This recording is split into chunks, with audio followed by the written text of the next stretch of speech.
Olá pessoal, o meu nome é Fábio Gonçalves e hoje vou ser eu o vosso nerd de serviço num episódio onde vamos falar sobre uma famosa manga japonesa que também já tem vindo a ser adaptada para anime com muito sucesso e que se chama Shingeki no Kyojin, ou traduzido para inglês Attack on Titan.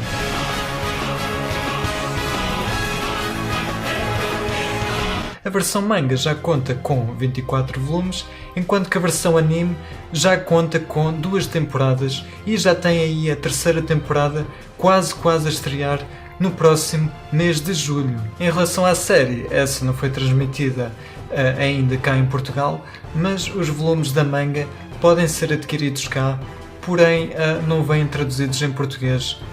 Vêm traduzidos apenas em inglês. Assim, muito por alto e sem querer estar aqui a abrir spoilers para quem ainda não acompanha a história basicamente passa-se num mundo onde a humanidade se vê obrigada a viver dentro de muralhas para escapar aos titãs. Os titãs são uma raça de humanoides gigantes que devora os humanos.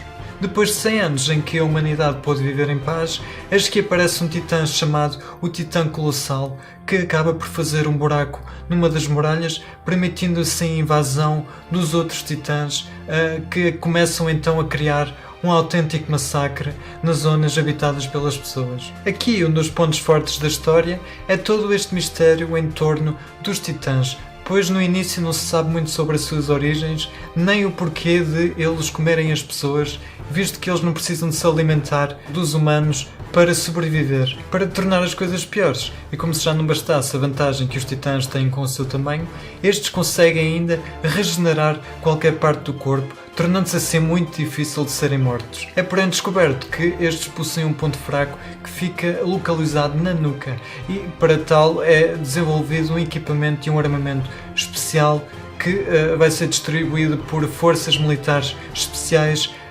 criadas especificamente para combater os titãs. E é com esta premissa que vamos acabar por conhecer os 3 personagens principais da história, que são o Eren, a Mikasa e o Armin. Estes 3 personagens acabam mais tarde então por se vir a alistar nessa tal força militar especial que combate os titãs, motivados pelo Eren, que acaba por ser aqui a personagem mais central, que jurou eliminar todos os titãs à face da Terra.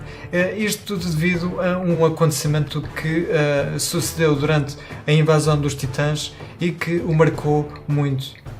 E para quem está a ficar curioso em relação à história e também para aqueles que já são fãs desta história, tenho aqui este volume que faz parte da coleção da manga e é um volume que se chama Attack on Titan Colossal Edition. Esta é a edição número 1 e, tal como o nome indica, é um livro colossal. É um livro muito pesado que vai reunir os 5 primeiros volumes da manga. Outra razão do livro também ser tão pesado é o tamanho das páginas, que é maior do que o tamanho padrão que se conhece dos volumes individuais da manga. Outras diferenças também são a qualidade do papel, que é superior aos volumes individuais da manga, e também aqui a apresentar algumas páginas que vêm com cor. Aqui está o Titã Colossal a provocar a tal brecha no muro que vai permitir os titãs invadir a cidade onde os humanos estão.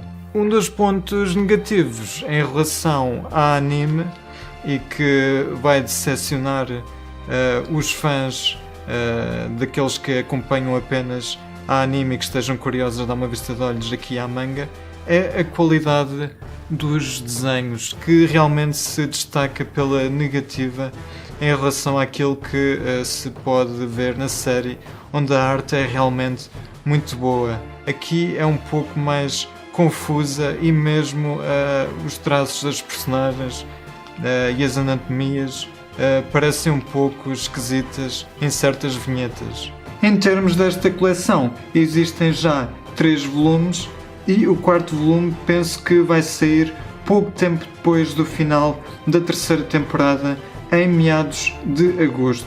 E pronto, esta é a edição número 1 desta coleção de volumes do Attack on Titan Colossal Edition. Tenho aqui também estes volumes que são spin-offs da série do Attack on Titan, ou seja, são volumes que contam histórias paralelas à história principal.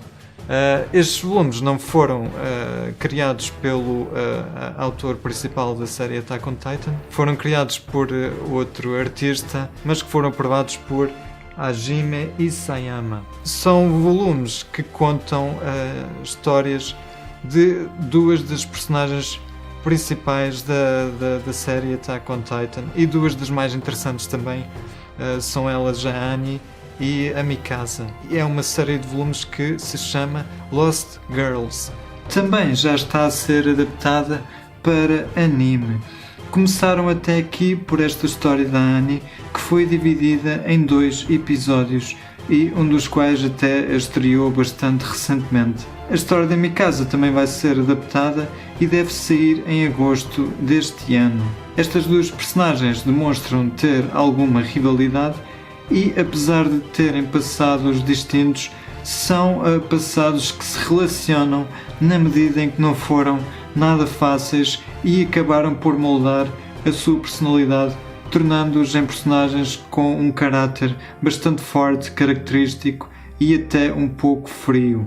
E sem querer estar aqui a dar spoilers, a história da Annie passa-se um dia antes de um acontecimento muito importante que tem lugar já quase no final da primeira temporada.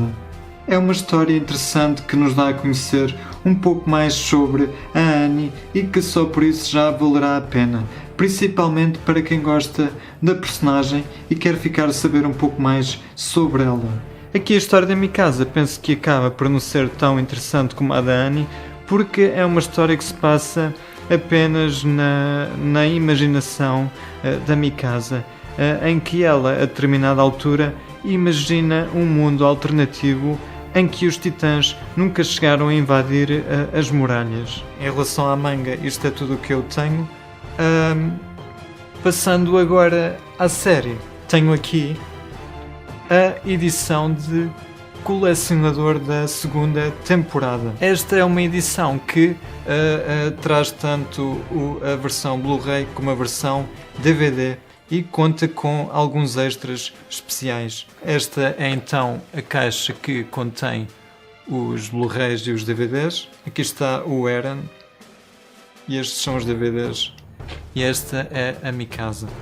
Uma das coisas boas que eu já pude ver foram algumas correções que eles fizeram em alguns episódios, algumas cenas que tinham alguns erros de animação e que eles corrigiram para esta edição em relação àqueles que passaram na altura na televisão.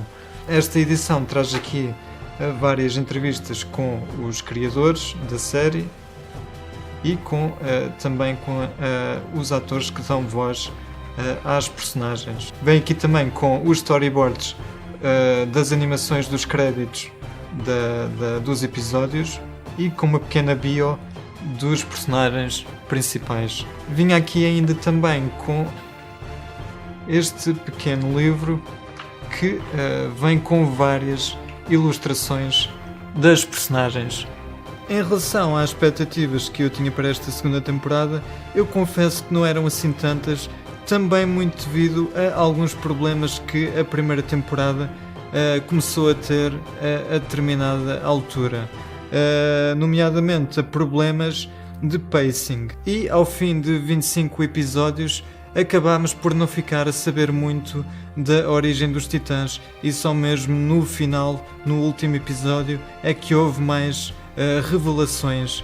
Já a segunda temporada, e apesar desta ter apenas 12 episódios, eu penso que já teve um equilíbrio muito maior em relação ao pacing e foram realmente episódios em que houve bastantes revelações, às vezes quase de um episódio para o outro, inclusive até mesmo cenas adicionais que, segundo os leitores da manga, não deveriam ter sido inseridas tão cedo na anime e que já dão muitas dicas sobre esta origem dos Titãs. Até os créditos no final de cada episódio desta segunda temporada contêm eles próprios muitas dicas sobre a origem dos Titãs, consideradas até como spoilers pelos leitores da manga, que já conseguem fazer esta conexão do significado dos créditos com aquilo que já sabem sobre esta origem que já foi,